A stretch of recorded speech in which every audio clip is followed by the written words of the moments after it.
Nehemiah chapter 8, verse 10, it says, Then he said to them, Go your way, eat the fat, drink the sweet, and send portion to those for whom nothing is prepared. For this day is holy to the Lord. Do not sorrow, for the joy of the Lord is your strength. Look at that. He says, Do not sorrow. It is Prophet Ezra that is speaking here and speaking to the people of God. He says to them, if there is anything you want to do, let it be, watch this, eating of the fat, drinking of the sweet. That means invest in merriment, invest in celebration, invest in the things that make for joy. There are things that make for joy. Keep away from sorrow. He says to them, do not sorrow. And if you ask him, why am I not to sorrow? He went ahead to say, because the joy of the Lord is your strength. Allow me to say, the joy of the Lord is your energy. The joy of the Lord is the secret behind your success. The joy of the Lord is that which strengthens your life. Hallelujah. We are going to look into the subject matter that I've titled, What Strong Men Do When They Are Weak. Now that's an interesting subject to talk about. What do you do when you are weak? What do you do when you get to that stage of life that you no longer know what to do? What do you do when you don't know what to do? How do you survive frustration? How do you survive depression? How do you survive sickness? How do you survive weakness? Let me open up with an introduction, people of God. It's important to focus on joy. The reason is because joy determines your strength. The Bible said, where we read in Nehemiah chapter 8, verse 10, that the joy of the Lord is your strength. So one of the singular responsibility of joy is strength. Joy is that secret behind your strength. And when I talk about strength, I want you to think about energy. Joy is the secret behind your energy. Joy is the secret behind your strength. And your energy or your strength is the secret behind your success. So look at the connection. Joy gives rise to your strength. Your strength gives rise to your success. Simply put, when a man is living in a state of perpetual depression, perpetual frustration, perpetual sadness, one thing is likely, most definitely going to happen. That man will lack what it takes to succeed, because joy amounts to your strength, and your strength, or what I like to call your energy, amounts to your success. And you ask me, why is the devil always after my joy? The reason the devil is always after your joy is because your joy holds the key to your success. The devil does not want you to succeed. He's been defined as the thief who comes to kill, steal, and destroy. Part of what he likes to steal is your success. How can he steal your success? Very simple. Steal his joy. If I can mess up with his joy, I have messed up with his success. Let me give you a secret code, people. Very powerful secret to life and success. That secret is that your joy has a lot to do with your ability to achieve great things in life. Your joy has a lot to do with your ability to succeed in life. If that is so, your joy is what protects it. If there is anything you must protect, protect your joy.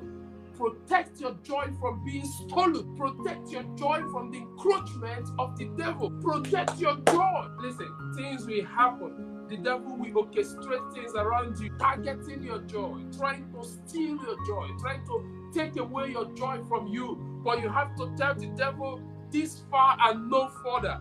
You can no longer mess with my joy. Hallelujah. So your joy equals your energy. Your energy equals your success. Once joy is in place, ladies and gentlemen, you are sure to succeed. But once joy is not in place, guess what? Depression, anxiety, troubles, and weakness will become your experience. Joy holds the key to success. Now, question is, if joy holds the key to success, what do you think holds the key to failure?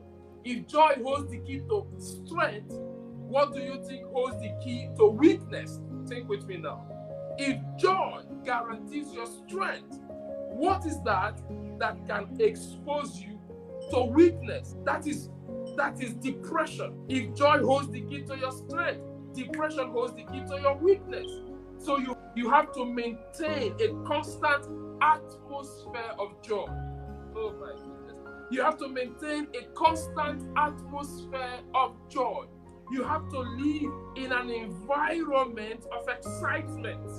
You have to live in an environment of joy. You want to be jealous about your joy. You want to be protective about your joy. You want to almost swear that nothing will lay hold your joy. If you don't want to end up weak, then protect your joy. If you want to end up weak, then allow any and everything to steal your joy away from you. I wish somebody under the sound of my voice can say with me, I am no longer depressed. I wish you can say with me, nothing can take away my joy. Joy is a powerful weapon. Oh, what kind of weapon? The kind of weapon that brings success. Think about it. The kind of weapon that brings success. Remember how I presented it. Joy equals your strength, which in modern day terminology or business world, they call it energy. And your energy, negative, determines your failure. Your energy, positive, determines your success. So joy directly determines your success. Joy is that weapon that destroys failure. I'm tired of failing. What do I do? Get joy. God is responsible for your joy. God is responsible for joy. I love it. God is that settles it in my mind. That allows me to sleep. That gives me excitement in my spirit. God is responsible for your joy. Joy comes from the Lord. Now, guess what? You are responsible for your happiness. God is responsible for your joy. You are responsible for your happiness. Now, if God is responsible for your joy, all you need to do is to accept that gift of joy that God has given to you. If God is giving you joy and you refuse to accept it, you will remain in sadness. Joy comes from the Lord. But listen to me, if God is stretching forth his hand and giving you something that will benefit you, but you refuse to accept that thing, it is no longer God's fault. It is your fault. You're going to remain in sadness.